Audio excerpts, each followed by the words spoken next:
Just installed a new automatic door on the old chicken coop. We got a few brave souls that jumped right out. We got about 17 or 18 chickens that, hey, there we go.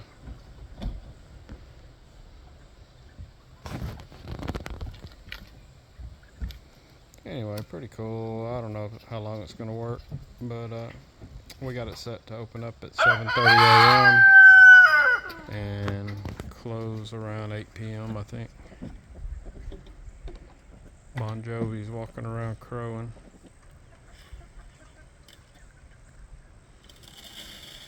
Anyway, it is a Harris Farms or Manna Pro chicken coop door opener from Tractor Supply, and they had them in stock.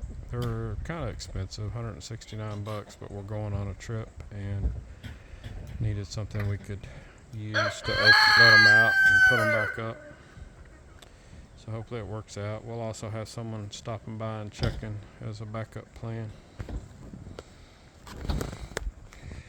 We got this electric fence that's been working great, and we just bought another 165 foot a few months ago, and we still haven't added it there, but we will.